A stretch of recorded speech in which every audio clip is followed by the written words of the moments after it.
we talk about storylines, and throughout this whole podcast, even just very humanizing, touching stories. Colombia has an 18-year-old Linda Caicedo, who at the age of 15, so 3 years ago, was diagnosed with ovarian cancer, which, again, as a woman, I just can't imagine. And you think about the fact that she's at that point, a girl still, and she's dealing with that. And at that point in time, she had already played for the Colombian women's national team. So she would have to take a break from football and obviously go into treatment, go into recovery. I'm getting really emotional on this episode of Kicked Back because I just think these women are so incredible. So she takes some time off. She mentioned, to media that she never thought she would come back after her surgery, after treatment. She didn't think she'd make it back into football. But she said her Colombian national coach was instrumental in giving her strength because he really believed that she would come back. And 3 years later, she's cancer-free. She's 18 years old. She's playing for Real Madrid. She played in 3 World Cups this year. In a single year, she played in 3 separate World Cups and scored 3 separate goals in each of those World Cups, which is unbelievable. It makes her the first player to ever do that. And she scored her first goal of the Women's World Cup on a senior level today against South Korea.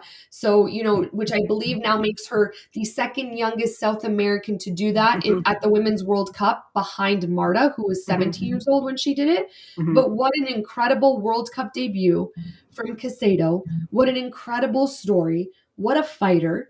To think that she went through that at the age of 15 and came back and, is living her dream, and not only living her dream, but she's such an exceptional player with such an exceptional mindset and this unbelievable story that inspires, I'm sure, so many girls who may be fighting with an illness or, just may hear that and say, wow, today I now have the strength to do something I didn't think I could do.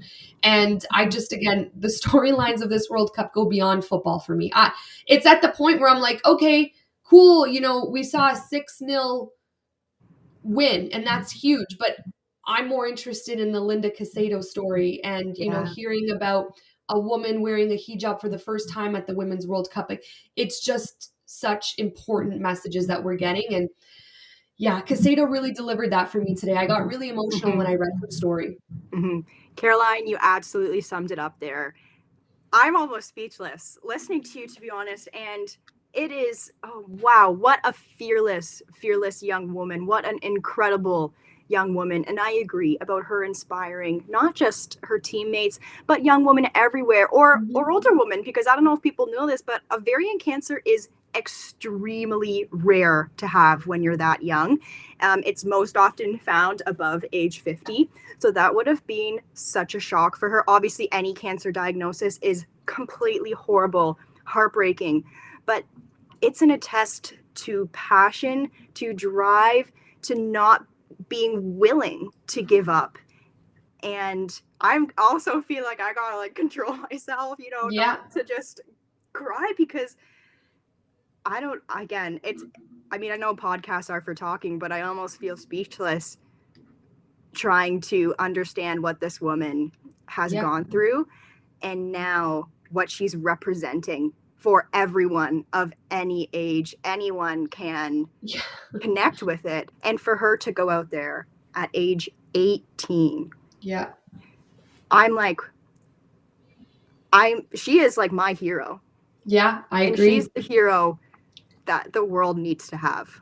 And I feel privileged that I got to watch her go out there today, walk onto the pitch and do her thing. I think maybe the way we feel about this is because we are women and we understand how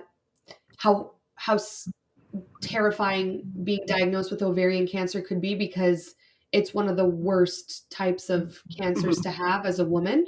Yeah. You mentioned how extremely rare it is, but it's also extremely dangerous. So I can't imagine what that diagnosis must feel like at any age, but let alone as a 15-year-old, where you're supposed to be out in the world having fun, and embracing every national game that you're having with Colombia, and just really working on your craft and having fun playing football.